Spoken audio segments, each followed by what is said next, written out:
नमस्कार, curries and चटणीजमध्ये आपलं पुन्हा एकदा स्वागत आहे। आज आपण गणेश चतुर्थी स्पेशलमध्ये उकडीच्या मोदकांची रेसिपी बघणार आहोत। तर हे आहे त्यासाठी लागणारं साहित्य। सुरुवातीला आपण एक कढाई गरम करत ठेवलेला आहे। त्यात आपण 1 चमचा एवढं तूप घालून घेऊयात। तूप थोडंसं गरम झालं की त्यात आपण 1 चमचा एवढं खसखस घालून घेऊयात आणि हे खसखस थोडंसं हलकंसं भाजून झालं की त्यात आपण 1 वाटी खोवलेलं नारळ घालून घेऊयात। हे आपण ताजं ओलं नारळ घेतलेलं आहे आणि आपण ते खवून घेतलेलं आहे छान। आता हे आपल्याला व्यवस्थित खमंग असं भाजून घ्यायचं आहे। आता आपण ह्यात गूळ घालून घेऊयात। तर इथे मी अर्धी ते पाऊण वाटी गूळ घेतलेला आहे। आपण गुळाचं प्रमाण आपल्या आवडीनुसार कमी जास्त करू शकतो। आता आपण हे छान मंद आचेवरती छान भाजून घ्यायचं आहे जोपर्यंत हे सगळं एकत्र येत नाही। आता तुम्ही इथे बघू शकताय गूळ आणि खोबरं अगदी छान एकत्र एकजीव झालेलं आहे। आता ह्यात आपल्याला चवीनुसार विलायची पावडर घालून घेऊयात आपण इथे। तर इथे मी 1 चमचा एवढं विलायची पावडर घालून घेतलेलं आहे आणि इथे आपलं जे सारण आहे ते अगदी तयार झालेलं आहे। आता हे आपण पूर्णपणे थंड करायला ठेवून देऊयात। आता दुसऱ्या पॅनमध्ये इथे आपण पाऊण कप पाणी घेतलेलं आहे आणि पाव कप दूध घ्यायचं आहे। त्यात अगदी 2 चिमूट एवढं मीठ घातलेलं आहे। 2 चमचे तूप घालून घेऊयात। आता हे मिश्रण छान उकळायला लागलं की त्यात आपण 1 वाटी एवढं तांदळाचं पीठ घालून घेऊयात आणि आपल्याला हे सतत हलवत राहायचं आहे आणि गॅस जो आहे तो आपल्याला बारीक करायचा आहे आणि हे आपल्याला व्यवस्थित सगळं मिक्स करून घ्यायचं आहे जेणेकरून गाठी नाही राहिल्या पाहिजे।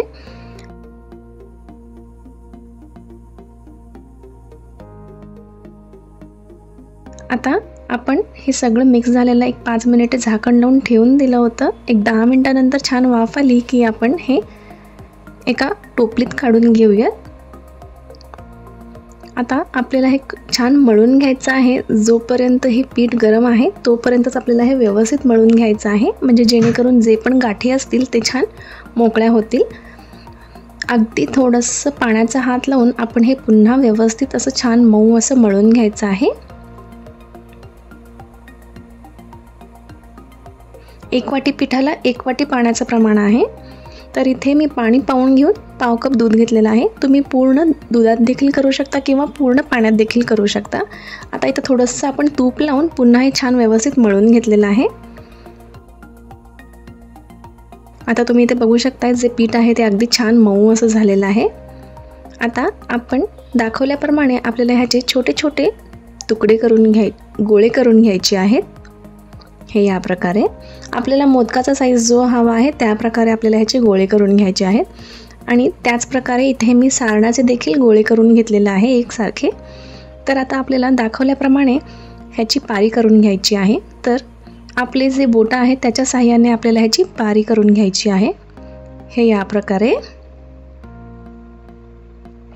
छान पातळ अशी पारी करून घ्यायची आहे। जर तुम्हाला हे असं जमत नसेल तर जे पुरी मेकर असतं त्यात देखील आपण हे प्रेस करून घेऊ शकतो।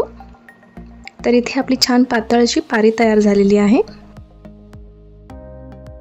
तर ह्यात आपण सारणाचा एक गोळा मध्यभागी ठेवून घ्यायचा आहे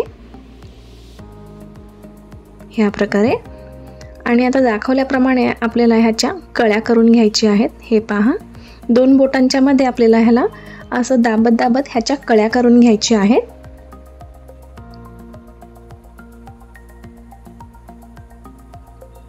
अगदी अलगदपणे करा कारण पारी अगदी नाजूक आहे। तर हे या प्रकारे आपण करून घेतलेले आहे।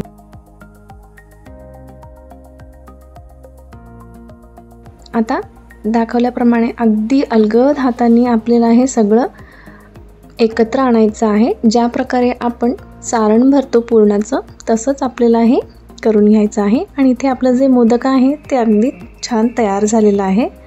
तुम्ही ते बघू शकताय। तर इथे याच प्रकारे आपण सगळे मोदक तयार करून घेतलेले आहे। आता आपण साध्या पाण्यामध्ये हे मोदक बुडवून चाळणीत ठेवणार आहे। चाळणीला मोदक चिटकू नये म्हणून त्यात मी एक कॉटनचं कापड घातलेलं आहे। आणि अशा प्रकारे जर आपण पाण्यात बुडवून ठेवलं तर मोदक अगदी छान मऊ लुसलुशीत होतात. तर आता आपण हे मोदक स्टीम करून घेणार आहोत. 10 ते 15 मिनिटे. स्टीम झालेलं कसं ओळखायचं तर अगदी छान चकाकी येते मोदकांना. आता 10-15 मिनिटानंतर तुम्ही इथे बघू शकताय आपले मोदक अगदी छान स्टीम झालेले आहेत आणि त्याच्यावरती तुम्ही चकाकी देखील बघू शकताय. तर समजायचं की आपलं मोदक हे अगदी छान व्यवस्थित स्टीम झालेलं आहे. तर इथे आपले गरमागरम असे उकडीचे मोदक खाण्यासाठी तयार झालेले आहेत. हे तुम्ही भरपूर तूप घालून सर्व करा. तुपाशिवाय ह्याला चव येणार नाही. आणि इथे वर आपण हलकंसं केसर लावून घेतलेलं आहे. तर तुम्ही ही रेसिपी एकदा नक्कीच ट्राय करा. गणपतीसाठी तुम्ही हा मोदक नक्की ट्राय करा. आणि तुम्हाला हा व्हिडिओ कसा वाटला आम्हाला कमेंट्समध्ये जरूर कळवा. आवडल्यास लाईक करा आणि चॅनलला सबस्क्राईब करायला विसरू नका. धन्यवाद.